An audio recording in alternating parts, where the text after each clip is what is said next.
من كل ذنب وأتوب إليه لا حول ولا قوة إلا بالله العلي العظيم الحمد لله نحمده ونستعينه ونستغفره ونؤمن به ونتوكل عليه ونعوذ بالله من شرور أنفسنا ومن سيئات أعمالنا من يهده الله فلا مضل له ومن يضلله فلا هادي له ونشهد أن سيدنا وكريمنا ورحيمنا ورؤوفنا وغوثنا وغيثنا وغياثنا ومستغاثنا ومطلوبنا ومأوانا وملجانا تعظيما له وتوقيرا وعلى آله وأصحابه وأهل بيته وشهداء محبته وعلينا معهم أجمعين أما بعد فقد قال الله تعالى في شأن حبيبه ومحبوبه مخبرا وآمرا أعوذ بالله من الشيطان الرجيم بسم الله الرحمن الرحيم إن الله وملائكته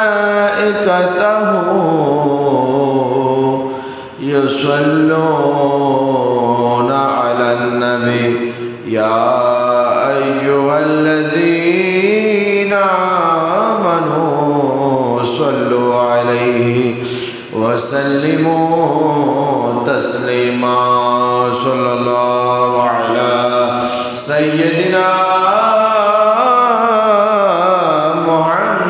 محمد وآله وصحبه وسلم اللهم صل على سيدنا مولانا محمد وعلى آل سيدنا مولانا يا رسول الله تدعني أمتانت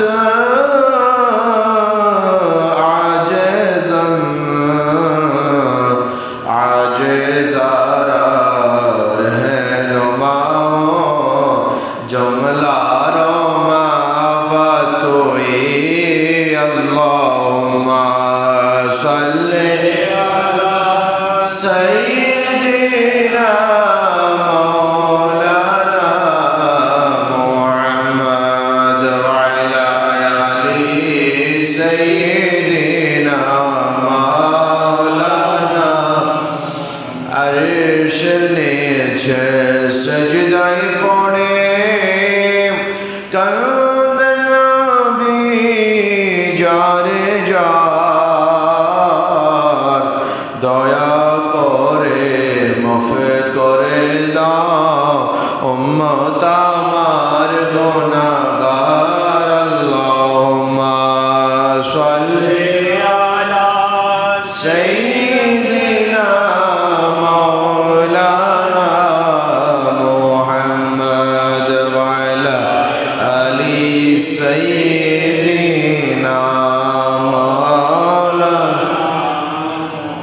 صلاة يا رسول الله عليكم سلام يا رحمة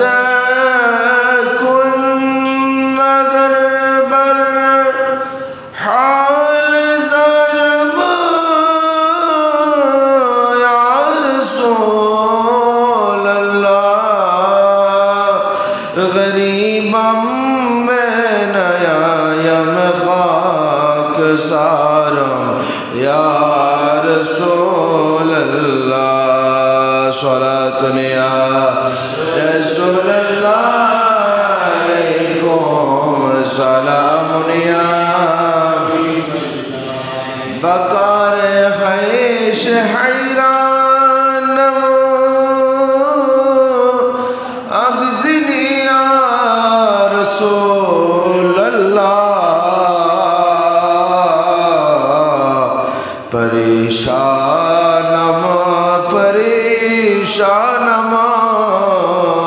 اغثنی یا رسول اللہ صلاة یا رسول اللہ علیکم سلام یا ندارم جز تم الجا یہ ندارم جز تم آوائے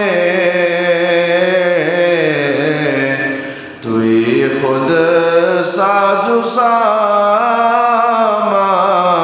نماغثنی یا رسول اللہ صلاة یا رسول اللہ علیکم سلام یا ہے کلام الہی میں شمس و ضحا ہے کلام الہی میں شمس و ضحا تیرے چہرائے نور فضا کی قسم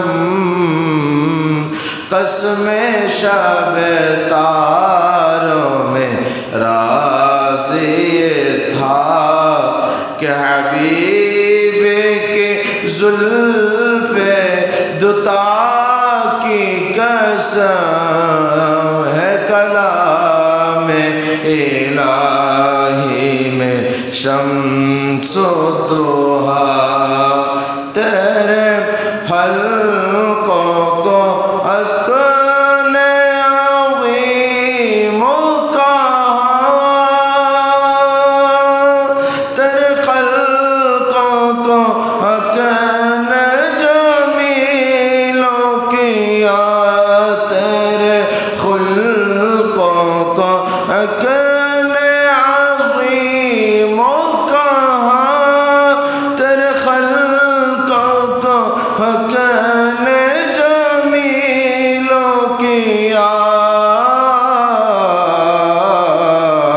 کوئی تجھ سا ہوا ہے نہ ہوگا شاہ کوئی تجھ سا ہوا ہے نہ ہوگا شاہ تیرے خالق حسن و ادا کی قسم ہے کلام الہی میں شمس و ضحا محترم المقام ذی المجد والاحتشام সম্মানিত মুসল্লিন কিরাম পর্দানশীন মা ও বোনেরা রাহিমানি ওয়া রাহিমাকুমুল্লাহ আসসালামু আলাইকুম ওয়া রাহমাতুল্লাহি ওয়া বারাকাতুহু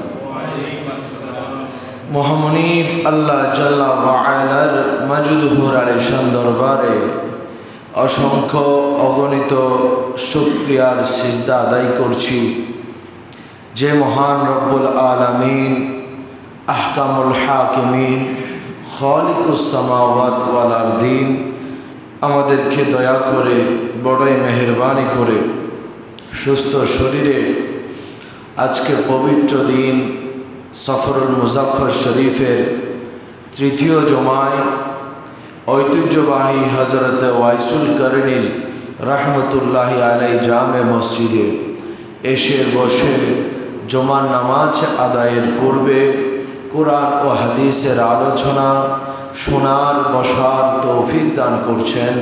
সেই মনিবের দরবারে অন্তরের অন্তরস্থল থেকে হৃদয়ের গহীন থেকে আমরা সকলে বলি আলহামদুলিল্লাহ এবং কোটি কোটি দরুদ সালামের হাদিয়া নজরানা পেশ করছি আকা মাওলা রাহমাতুল লিল আলামিন রাহাতুল আশিকিন মুরাদুল মুশতাকিন শামসুল আরিফিন সিরাজুস সালিকিন মিসবাহুল মুকাররবিন মুহিব্বুল ফুকরাই ওয়াল গুরাবাই ওয়াল মাসাকিন সাইয়াহ লা মাকা বাঈস কৌন মাকা সাহিব আলম নশরা রাজদার মা আওহাস শাহিদ মা তখা रसूल अकरम नूर मुजस्सम सुल्तान बकरीना साहिब मुअत्तर पसीना फैज़ गंजीना शहनशाह नबुव्वत आफ़ताब रिसालत ताजदार ख़त्म नबुव्वत मासूम आमिना अहमद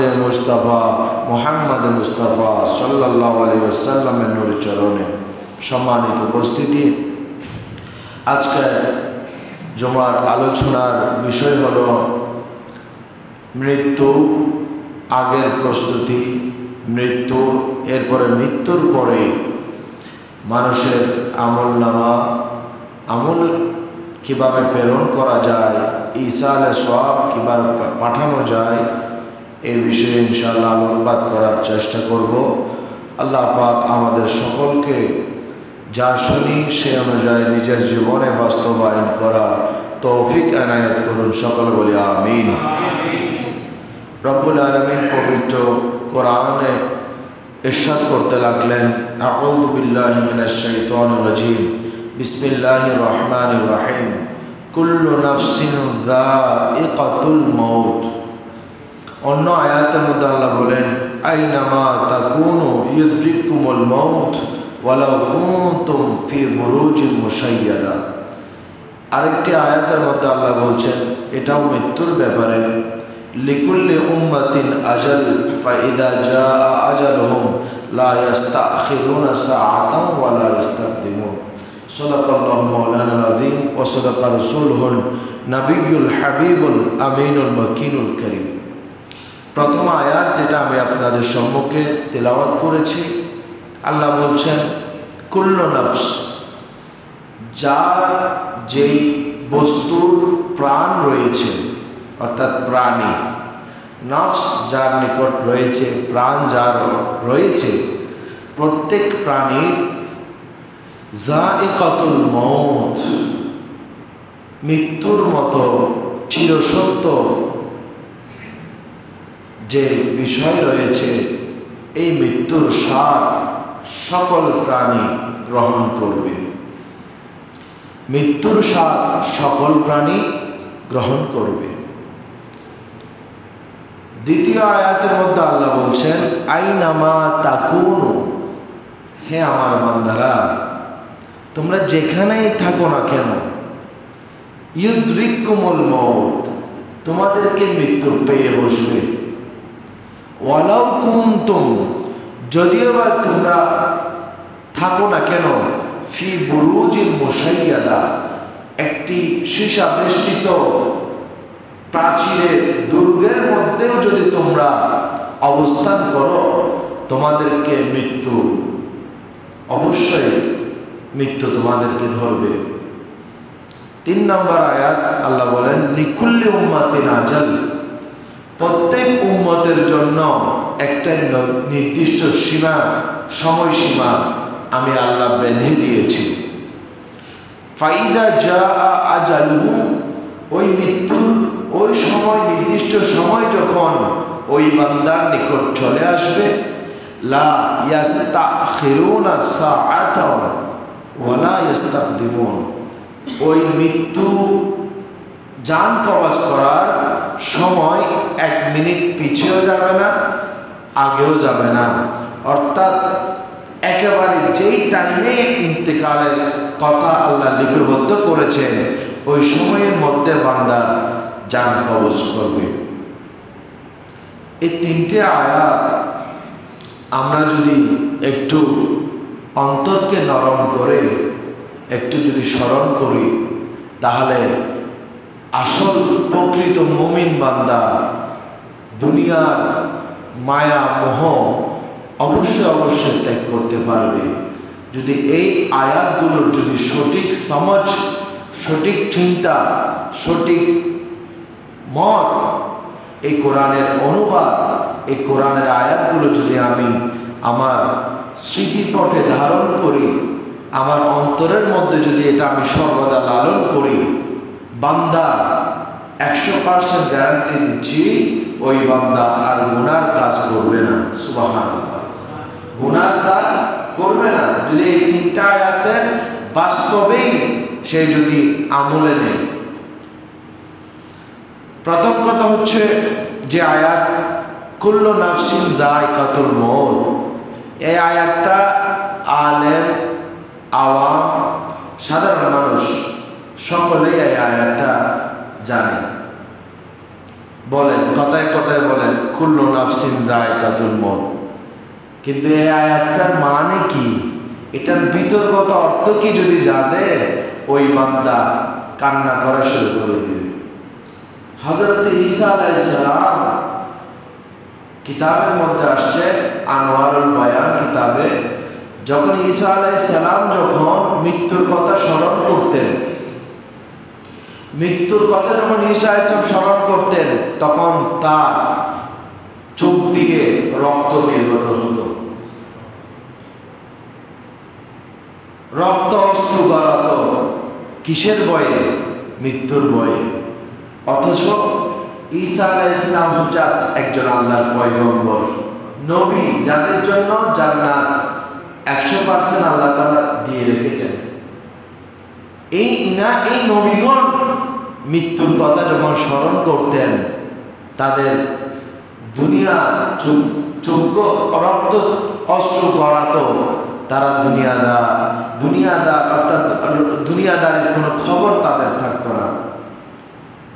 আল্লাহর পেয়ারা মাহবুব নবীর জয় সমস্ত সাহাবায়ে কেরাম রয়েছেন, মৃত্যুর কথা স্মরণ করলে এমন এমন সাহাবায়ে কেরাম আছেন, তারা ভয়ে বেহুশ হয়ে যেতেন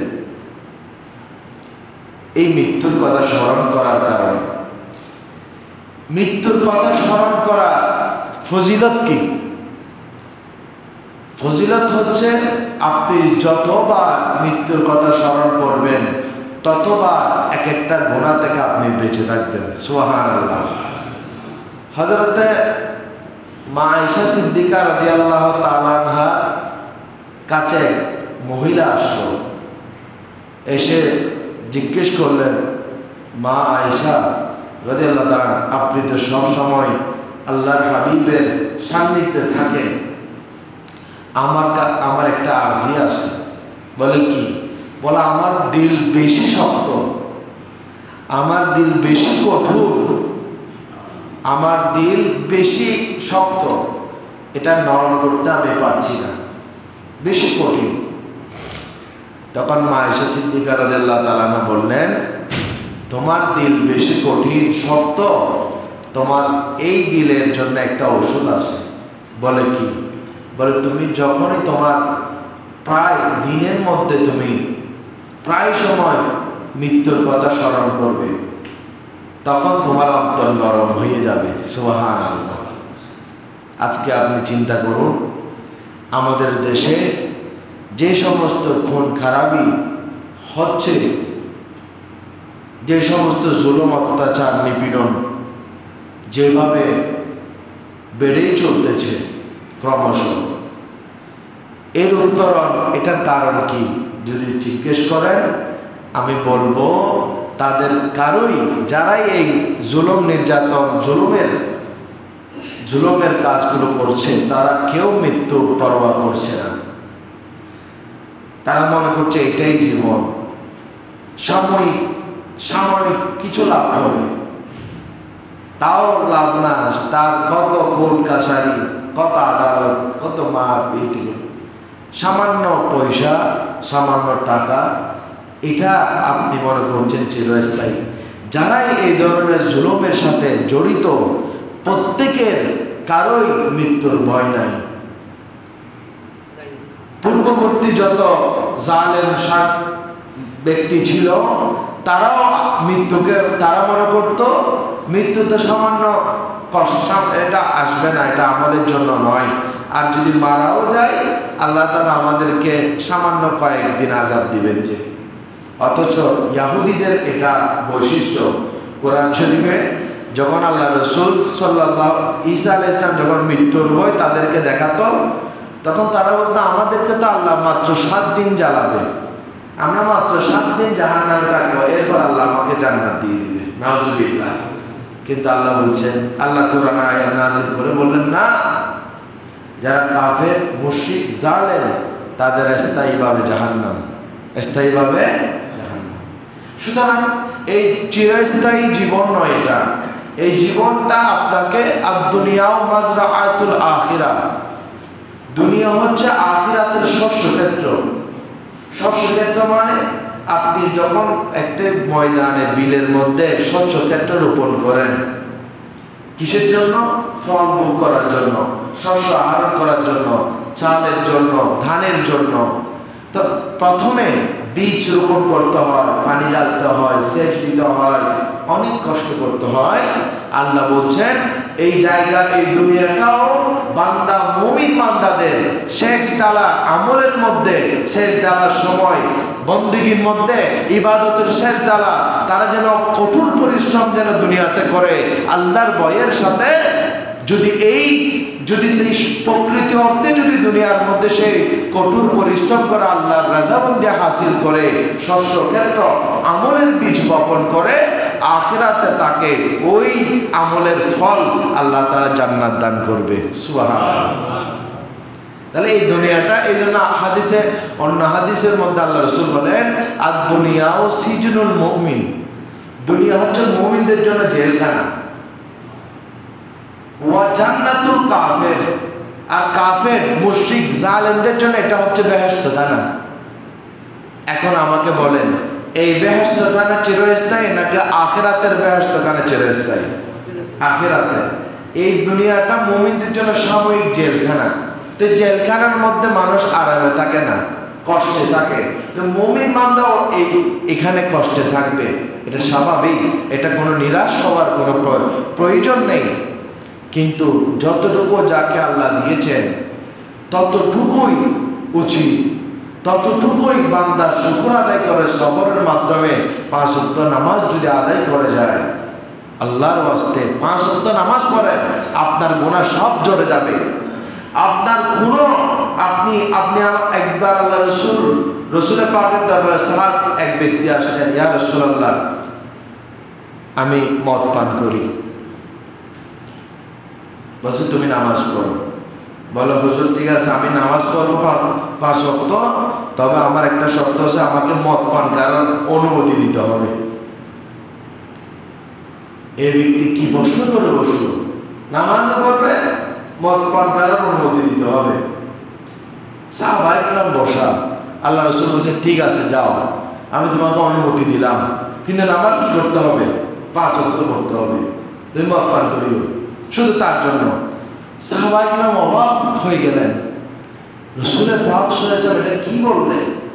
ওই ব্যক্তি যাওয়ার পর আল্লাহ রাসূলের দরবারে সাহাবায়ে কেরাম আরজ করলেন, হুজুর এই বিষয়টা একটু আমাদের ব্যাখ্যা লাগছে, এই বিষয়টা কেমন জানি একটা হারাম, মদ পান করা, ওটা আপনি খেতে বললেন। বলে একটু সবর করো, একটু সবর করো, এর ফলাফল অতি সুন্দর পাবা। ওই বান্দা যখন নামাজ পড়া শুরু করলো, মদও খায়, 5 ওয়াক্ত নামাজ যখন 1 দিন যায়, 2 দিন যায়, 3 দিনের মাথায় তার হঠাৎ চিন্তা আসে, ঘিরে ও যখন আল্লাহর দরবারে নামাজ পড়তে আসে, যখন ইমামের সাথে নামাজ পড়ে, তার অন্তরে এক একটা ইমামের কেরাতের সুরগুলো, কোরআনের আয়াতগুলো এমনভাবে আঘাত করতেছিল, তার কলবের ময়লাগুলোকে এক একটা জড়িয়ে ফেলতেছে। সুবহানাল্লাহ।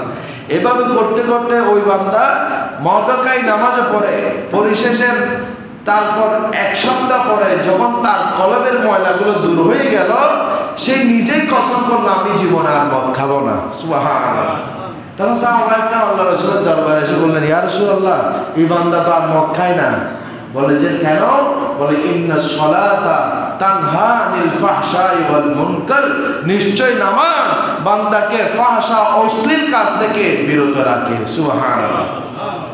তাহলে বান্দা আপনার আমার গুনাহ স্বাভাবিক হয় বান্দা হিসেবে, কিন্তু এই গুনাহ থেকে যখন ধারাবাহিক গুনাহ হয়ে যায় আল্লাহর আরশ কেঁপে ওঠে, আল্লাহর রাগান্বিত হয়ে যান।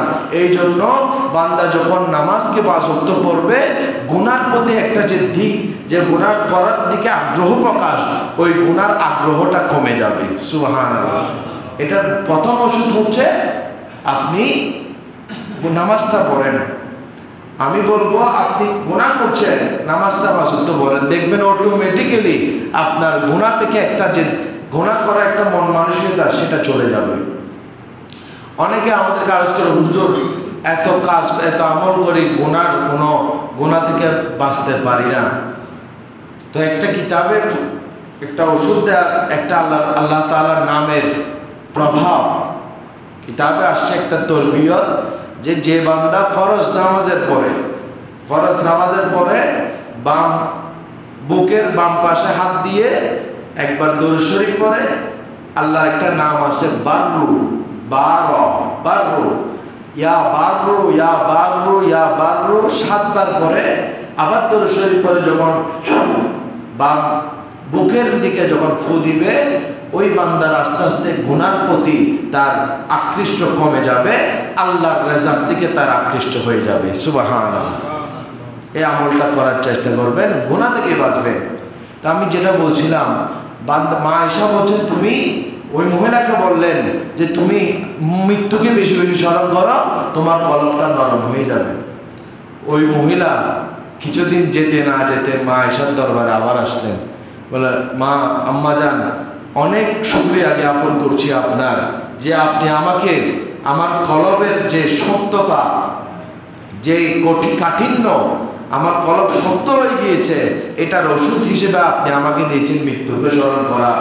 আমি কয়েকদিন যাবত যখন রেগুলার মৃত্যুকে স্মরণ করছি, অটোমেটিক্যালি আমার চোখের পানি পড়তেছে। সুবহানাল্লাহ। আমার কলব নরম হয়ে গিয়েছে। মা আয়েশাকে ধন্যবাদ জানাই। অন্য হাদিসে পাকের মধ্যে আল্লাহ রাসূল ইরশাদ করেন, যে ব্যক্তি দিনে 20 বার, দিনে কয়বার? 20 বার মৃত্যুকে স্মরণ করবে, যে আমাকে যেতে হবে, কবরের কিছু সামান জোগাড় করতে হবে, কবরের জন্য গেলে হঠাৎ মৃত্যুবরণ করলে আমি কি জবাব দিব, এই চিন্তা যখন আপনি বারবার করবেন, 20 বার যদি ডেইলি প্রতিদিন যদি 20 বার আপনি মৃত্যুকে স্মরণ করেন, হাদিসে পাকের মধ্যে আল্লাহ রাসূল ইরশাদ করেন, তাকে আল্লাহ তাআলা শহীদি মৃত্যু দান করবেন। সুবহানাল্লাহ। তাকে শাহাদাতের মর্যাদা দান করবেন, যে ব্যক্তি কয়বার? 20 বার মৃত্যুকে প্রতিদিন স্মরণ করবে। তো মৃত্যু তো আসে যাবে, মৃত্যু এটা সকলে যার যেখানে হায়াত, আপনি এটা চিন্তা করেন না। গত আমি সপ্তাহে দেখলাম একটা শিশু, মাসুম বাচ্চা, একটি চানাচুরের কি গলায় আটকে গিয়ে মারা গেল। তা আপনি চিন্তা করেন, আপনি মনে করছেন আমি এখন তাগড়া যুবক, আমার হায়াত আরো 20 বছর আসে, আমি এখন যা করার করে ফেলি, যত জুলুম অত্যাচার নির্যাতন চিন্তায় ডাকাতি চুরি বাটপারি এই যত ধরনের কাজ আছে সব করে ফেলি, তারপর আমি তওবা করব মৃত্যুর আগে। এটার আশা করিয়েন না, হঠাৎ মৃত্যু আসবে।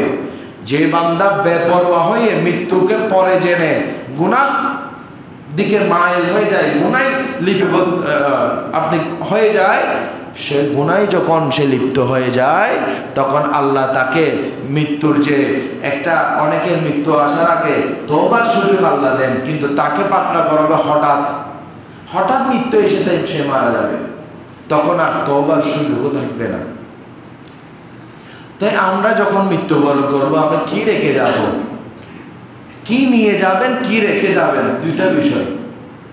একটা হচ্ছে কি নিয়ে যাবেন, আপনার থেকে নিয়ে যেতে হবে ঈমান। কি নিয়ে যেতে হবে? ঈমান। কি নিয়ে যাতে? ঈমান, নামাজ, ইবাদত, রোজা, সদকা, এগুলো আপনি নিয়ে যাইতে হবে। এগুলো এক একটা লাইট, কবরের অন্ধকার জগতের লাইট। কি রেখে যাবেন?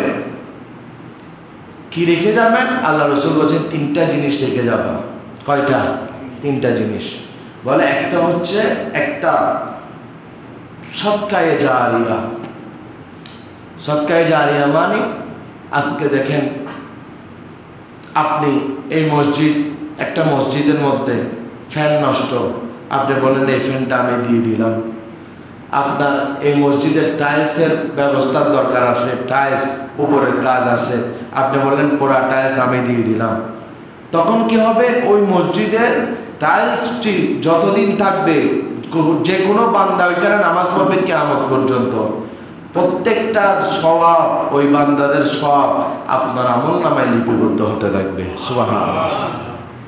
সদকায়ে জারিয়া। আরেকটা কি? আও ইলমিন ইউনতাফাউ বিহি। আপনি মৃত্যুর আগে আরেকটা জিনিস রাখতে হবে, সেটা হচ্ছে এলমে দ্বীন। এলমে দ্বীন মানে অর্থাৎ ধরেন এটা অনেকে পারে না, অনেকে পারে, সবাই পারে না, কারণ এটা হচ্ছে এলমে দ্বীনটা আলেম উলামা। অর্থাৎ আপনি যখন আপনার পরিবারকে, আপনার সন্তানকে একটা মাসালা শিক্ষা দিলেন, দ্বীনি বিষয়ক এলম দান করলেন, তাহলে এই এলমটা আপনার সন্তান শিখে আমল করে, ওই সন্তান বা আপনার পরিবারের লোকজন যখন এই এলম শিখে, এই মাসালা শিখে আমল করবে, ওই পরিবার, আপনার পরিবার হোক, অন্যান্য মানুষ হোক, যতদিন ওই আমলে লিপ্ত থাকবে আপনার কবরে ততদিন সব যেতে থাকবে। তিন নম্বর বিষয় হচ্ছে আও ওয়ালাদিন সালিহিন ইয়াদউ লাহু। একজন নেককার সন্তান রেখে যাওয়া আপনার জন্য বড়ই গুরুত্বপূর্ণ ভূমিকা পালন করবে কবরের মধ্যে। আজকে অনেক জায়গায় দেখে অবাক লাগে, অনেক জায়গায় বাবা ছেলেকে ডাক্তার বানিয়েছে, বাবা ছেলেকে লয়ার বানিয়েছে, বাবা ছেলেকে বড় উচ্চ ম্যাজিস্ট্রেট বানিয়েছে। বাবার মৃত্যুর পরে ওই বাবাকে গোসল দেওয়ার জন্য ডাক্তারকে যখন ডাকা হয়, না না আমার সময় কম। ইঞ্জিনিয়ারকে যখন ডাকা হয়, না না করে নাও, কারণ দিয়ে টাকা দিব, যত টাকা লাগবে আমি দিব, করে নাও। লয়ারকে ডাকেন, সেগুলো ছেলে যাদেরকে, যারা ছোটবেলায় পায়খানা প্রস্রাব করলে পরিষ্কার কে করতো? মা বাবা। এই মা বাবা শুধু মারা গেছে যে গোসল দেওয়ার জন্য তিনটা যোগ্য ছেলে, ডাক্তার, ইঞ্জিনিয়ার, ম্যাজিস্ট্রেট, কেউ গোসল করার জন্য রাজি না। কত বড় পরিতাপের বিষয়, কত আফসোসের বিষয়। আপনি মারা গেলেন, আপনার সন্তান আপনাকে গোসল দিতে চায় না। এটার চেয়েও খারাপ বদবখতি, দুর্ভাগ্য আর কি হতে পারে আপনার জন্য? তার মানে আপনি সুসন্তান রেখে যাচ্ছেন না কবরের মধ্যে। আপনার গোসল দেওয়ার আপনার ছেলে নাই, 12 জন 10-12 জন ছেলে থাকার আর লাভ কি? এত বড় বড় টাকা খরচ করে, কষ্ট করে, না খেয়ে না দিয়ে, নিজের মাথার গাম পাই ফেলে এই ছেলেকে মানুষ করেছেন, লক্ষ লক্ষ টাকা তাদের পিছনে ব্যয় করেছেন শুধু একটা ডাক্তার হওয়ার জন্য, বড় একটা ম্যাজিস্ট্রেট হওয়ার জন্য, বিসিএস ক্যাডার হওয়ার জন্য। কিন্তু তা আপনার ছেলে আপনার গোসল দিতে চাচ্ছে না, তার মানে আপনি তাকে দ্বীনি জ্ঞান শিক্ষা দেন নাই, আল্লাহ ভীতি শিক্ষা দেন নাই, নামাজের শিক্ষা দেন নাই, কোরআনের শিক্ষা দেন নাই, রসুলের মহব্বতের শিক্ষা দেন নাই। আপনি যদি দিতেন, আজকে আপনার ছেলে আপনাকে মাথার তাজ বানিয়ে রাখত। আপনি চিন্তা করে দেখেন, গণহারে আপনি একটু গবেষণা করে দেখেন, পুরা বাংলাদেশের মধ্যে যতগুলো আশ্রয় কেন্দ্র আছে, কি কেন্দ্র? বৃদ্ধাশ্রম আছে, বৃদ্ধাশ্রমগুলো থেকে গিয়ে খবর নিয়ে আসবেন কোন একটা মা বাবা আলেমের মা বাবা কিনা। আমি গ্যারান্টি দিয়ে বলবো কোন বৃদ্ধাশ্রমে মা বাবা যেগুলো আসে খবর নিয়ে দেখবেন একজনের মা বাবাও আলেম না, আলেমের মা বাবা নয়। এগুলো ওই বড় বড় ডাক্তার, ইঞ্জিনিয়ার, লেকচারার, এত বড় বড় পার্সেন্ট ম্যাজিস্ট্রেটের মা বাবা বৃদ্ধাশ্রমে আসে। কেন? আমরা সময় দিতে পারছি না, রোগী বেশি, সময় দিতে পারছি না, ক্লায়েন্ট বেশি, কাজ বেশি। মা বাবা, যে মা বাবা সময় দিয়েছিল আপনাকে ছোটবেলায়, সেই মা বাবাকে আজকে বৃদ্ধাশ্রমে দিয়ে আসছেন। কেন? আপনার সন্তানকে আপনি সুশিক্ষায় শিক্ষিত করেন নাই, দ্বীনি শিক্ষা দান করেন নাই। আপনার খুশনসিব ওটাই হবে যদি আপনার ছেলে একজন ছেলে হলেও যদি আপনার জানাজার নামাজ পড়ায়, আপনাকে গোসল দেয়, এটার চেয়ে আর বড় কিছু কি হতে পারে? এটাই তো আপনার জন্য বড় খুশনসিবই, যদি আপনার ছেলে আপনাকে গোসল দেয়, আপনার ছেলে আপনাকে আপনার জানাজা পড়ায়। কিন্তু আমাদের তো ওই কবরের চিন্তাটা নাই। আপনি দেখুন, ঘন্টার পর ঘন্টা পর আছে, গোসলের মানুষ নাই। কোরআন ময়্যতকে নিয়ে গোসলের পর একটু কোরআন তেলাওয়াত করতে হয়। আল্লাহর হাবিব সাল্লাল্লাহু আলাইহি ওয়াসাল্লাম ইরশাদ করেন, লাক্কিনু মাউতাকুম বিসূরাতি ইয়াসিন, তোমরা মৃত ব্যক্তিকে সূরা ইয়াসিনের মাধ্যমে তালকিন দাও। অন্য হাদিসের মধ্যে আল্লাহ রাসূল বলেছেন, লাক্কিনু মাউতাকুম লা ইলাহা ইল্লাল্লাহ, তোমাদের মৃতদেরকে লা ইলাহা ইল্লাল্লাহ মুহাম্মাদুর রাসূলুল্লাহ কালিমার শিক্ষা দাও। সুবহানাল্লাহ। আপনার লাশ বডি পড়ে আসে না, আপনার ছেলে আসে, ছেলে কোরআন পড়ে না, আপনার মেয়ে পড়ে না, ঘরওয়ালি পড়ে, কেউ তো পড়ে না, লাশ পড়ে আসে। এটা হচ্ছে বদনসিবি, দুর্ভাগ্যের বিষয় কি হতে পারে?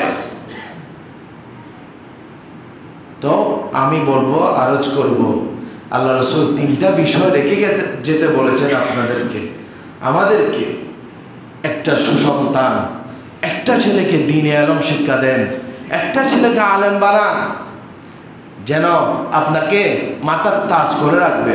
ধরেন আপনার 5 সন্তান, এটা গবেষণায় আছে, আপনি গবেষণা করে দেখবেন 5 সন্তানের মধ্যে এক একজনকে এক একটা ভালো ভালো পোস্টে আপনার ডাক্তার, ইঞ্জিনিয়ার যা কিছু করেছেন, আলেম বানিয়েছেন। দেখবেন এই 4 ভাইয়ের চেয়ে এই আলেমে দ্বীন আপনার দুনিয়াতেও ইজ্জতের কারণ হবে। আপনার বৃদ্ধকালেও ওই আলেমই আপনাকে দেখবে, ওই ছেলেগুলা দেখবে না। আমি সবার কথা বলছি না, কিন্তু অধিকাংশ এটাই বাস্তবতা। একটা ছেলেকে হাফেজ আলেম বানিয়ে দেখেন, আপনাকে মাথার উপর করে রাখবে, মাথার তাজ বানিয়ে রাখবে আপনার সন্তান। পুরা দুনিয়ার ইজ্জত আপনার কদমে লুটে পড়বে আপনার সন্তান, ওই দ্বীনে ইলম অর্জনকারী সন্তানের উসিলায়, ওই ছেলের উসিলায়। কিন্তু আমাদের এটার খবর নাই, বেখবর। তো এই জন্য আপনার খবরে গিয়ে যে একটু জিয়ারত করবে, ওই জ্ঞান তো একটু লাগবে।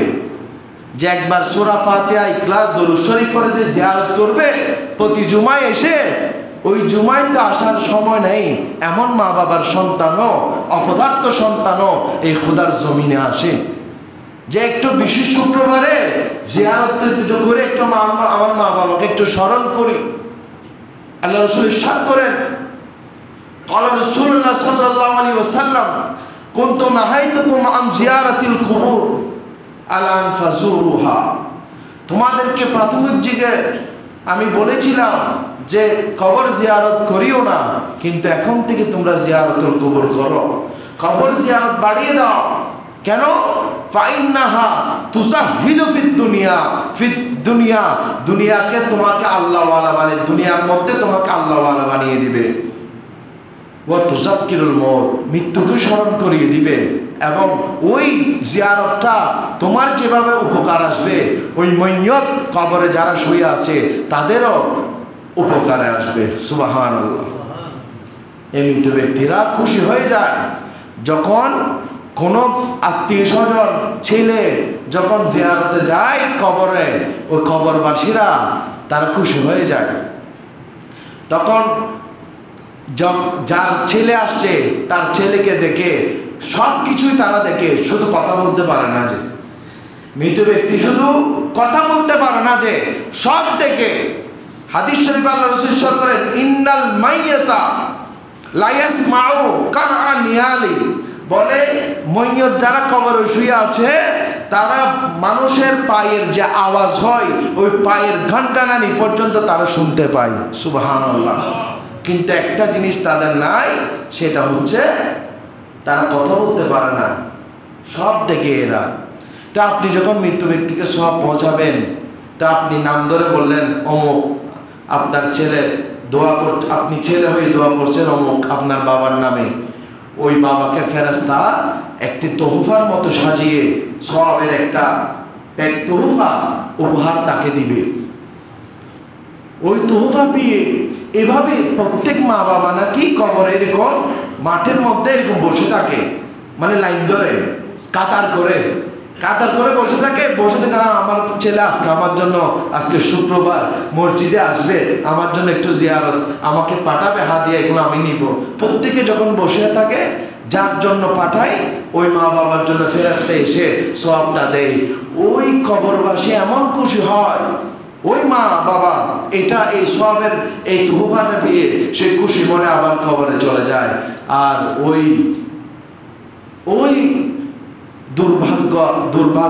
দুর্ভাগা বাবা মা যারা তার সন্তানকে লালন পালন করে নাই, যারা তার সন্তানকে সুশিক্ষায় শিক্ষিত করে নাই, যখন এরা বসে থাকে কিন্তু ছেলে মেয়ে আসে না দোয়ার জন্য একটু, তখন তারা এভাবেই বসে থাকে, খুব কষ্ট করে চোখের পানি ফেলতে থাকে, হাই আমি কি করলাম। তখন তারা নিরাশ হয়ে তার কবরের মধ্যে চলে যায়। আপনি চিন্তা করে দেখেন, তা আমরা একটা সন্তানকে যদি আলেম বানাইতে না পারে, একটা আলেম হাফেজ তো দূরের কথা, আপনাদের প্রত্যেকের ঘরে তো বাচ্চা আছে ছোট, এদেরকে তো অন্তত কোরআনটা শেখানোর দরকার ছিল। আমাদের সন্তানদেরকে ফুরকানিয়ে পাঠানোর দরকার ছিল। পরও ফজরের নামাজ মসজিদে পাঠিয়ে দেন আপনার সন্তানকে, তারপর নামাজ পড়বে। এখন আপনার তো দরদ বেশি, আপনার মায়া বেশি, না আমার সঙ্গে একটু ঘুমা, রাত করে ঘুমাইছে, ডাকিও না তাকে, তো ঠান্ডা লাগতেছে একটা কম্বল দেন, কম্বল জড়িয়ে দেন। কিতাবে আসছে কম্বল জড়ানো নয়, এটা জাহান্নামের আগুনের একটা চাদর আপনি সন্তানকে পরিয়ে দিয়েছেন। যে আপনি সন্তানকে, এটা মায়া না, এটা দরদ না, এই দরদ মৃত্যুর পর বুঝবেন এই সন্তান কি হবে আপনার জন্য, কাল হয়ে দাঁড়াবে। এই দরদ যেটা দেখালেন আপনি, এটার জন্য কাল হয়ে দাঁড়াবে। আর যদি বলেন না নামাজ পড়তেই হবে, উঠতেই হবে, ডান্ডা দিবেন সন্তানকে মানুষ করার জন্য, মারবেন, এটা এই ছোটবেলায় যে শিক্ষাটা হয় এটা উচিত শিক্ষা হয়। কিতাবে আসছে দরবুল লিসবিয়ান কাল মায়ে ফিল বুস্তান, বলছেন ছোট বাচ্চাদেরকে, ছোট ছেলেদেরকে, নাবালিগদেরকে শাসন করা, প্রকৃত যদি সম্ভব হয় মারো, মৃদু প্রহার করো, মৃদু প্রহার মারো। বলে বাগানের মধ্যে পানি ডালার মতো, বাগানে পানি ডাললে কি হয়, গাছ মরে যায় নাকি বাসে? বলে ছোট বাচ্চাদেরকে মৃদু প্রহারের মাধ্যমে, শাসনের মাধ্যমে, ভয়ের মাধ্যমে তাদেরকে শাসন করো, মাথায় তুলে নাচিও না। তাহলে এই ছেলেকে যদি শাসন না করো, তাহলে ওই ছেলেই তোমার মাথার উপর বসে প্রস্রাব করে দিবে, ওই ছেলে বড় হয়ে আর তোমাকে মানবে না। এই জন্য বাগানে পানি ডালার মতো বলছে, আপনার ছেলেকে এভাবে শাসন করেন। অতি আবেগ দরদ দেখানোর দরকার নাই। নামাজের টাইমে নামাজের ক্ষেত্রে কোনো কনসিডার নাই, কোনো স্যাক্রিফাইস নাই, না নামাজ পড়তে হবে, ফজরে আসতে হবে। আপনি ফুরকানিয়ে দিলেন ছেলেকে, হুজুর আমার ছেলেকে একটু ফরান, এই ফরান একদিনে বলে গেছেন যে হুজুরকে, আর কোনো খবর নাই, আর কোনো কি নাই, খবর নাই কোথায় আমার সন্তান আসতেছে কিনা, শুধু একটু বলেন। যত আপনার সন্তানকে আপনি কোরআন পর্যন্ত এই সহিভাবে শিকার, কোনো আপনার চিন্তা নাই কবরে গিয়ে কি নিয়ে যাবেন। এই জন্য যদি সুসন্তান রেখে যান, সাহাবায়ে কেরামের একটা ঘটনা বলি। সাহাবায়ে কেরাম হযরত উম্মে সাদ রাদিয়াল্লাহু তাআলা আনহার মা মারা যায়। আল্লাহ রাসূল দরবারে আরজ করলেন, ইয়া রাসূলুল্লাহ, ইয়া হাবিবাল্লাহ, আমার মাকে আমি তেমন খেদমত করতে পারি নাই জীবদ্দশায়। আমার কি কোনো এমন কাজ করা আসে যা আমার মাকে কবরের মধ্যে হেল্প করবে, সাহায্য করবে? আল্লাহ রাসূল বলছেন, না, অবশ্যই আসে, অবশ্যই আসে। বলে কি? বলে তুমি সাকিউল মা, পানি একটা বীর কূপ খনন করে দাও, ওখান থেকে যত মানুষ পানি খাবে তোমার মায়ের কবরের মধ্যে সওয়াব যেতেই থাকবে। সুবহানাল্লাহ। এটার নাম এখনো আছে, এই কূপটার নাম বীরু উম্মে সাদ। উম্মে সাদের মানে সাদের মায়ের কূপ। নাম কি দিছে? বীরু উম্মে সাদ। বীর মানে কূপ, মানে উম্মে সাদের কূপ মানে সাদের মায়ের কূপ। এভাবে এটা হচ্ছে সত্যি। দেখেন, এই ভালো সন্তান রেখে গেছেন বিদায় তার মায়ের জন্য আজকে রিসালে সব করছেন।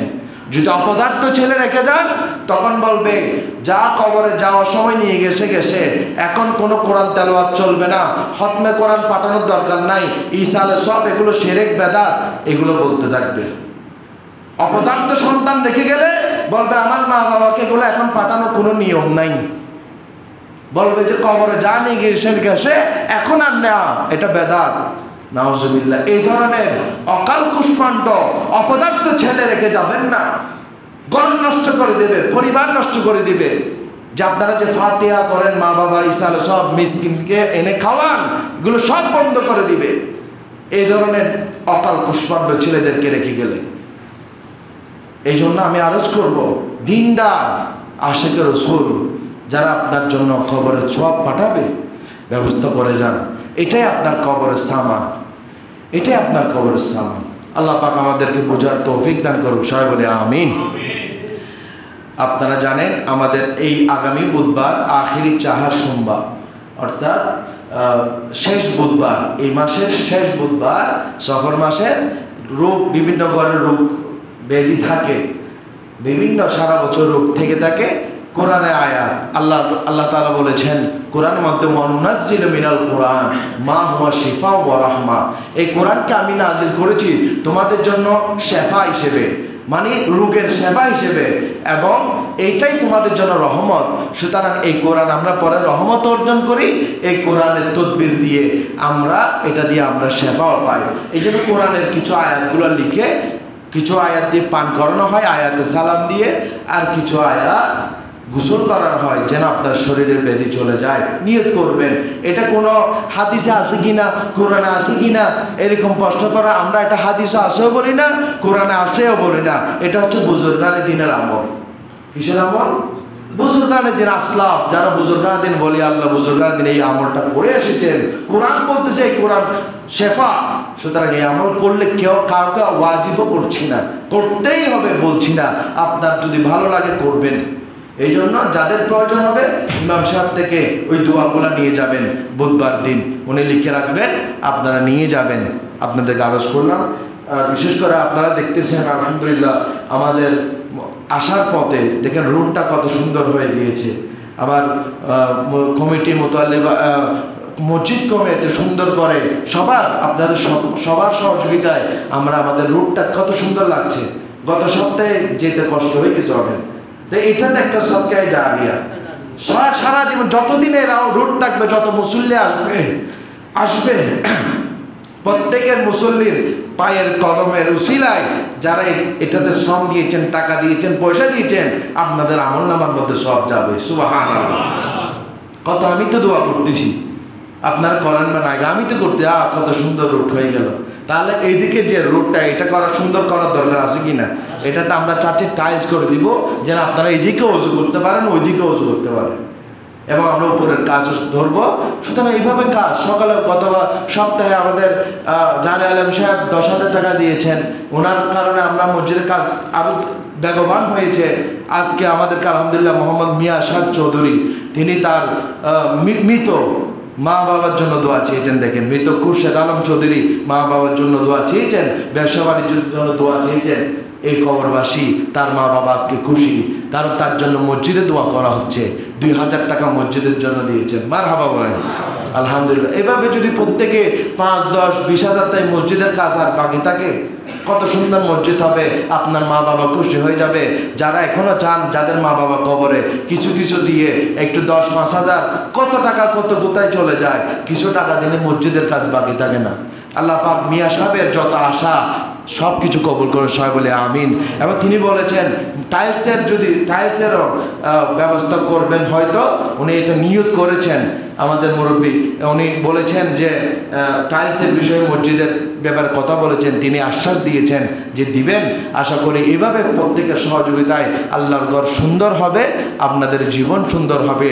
আল্লাহ পাক আমাদেরকে প্রত্যেককে কবর ও সামান নিয়ে কবরে যাওয়ার তৌফিক দান করুক, আমিন। ওয়া আখিরু দাওয়ানা আলহামদুলিল্লাহি রাব্বিল আলামিন। প্রত্যেকে 4 রাকাত কওলা জমা দেবে।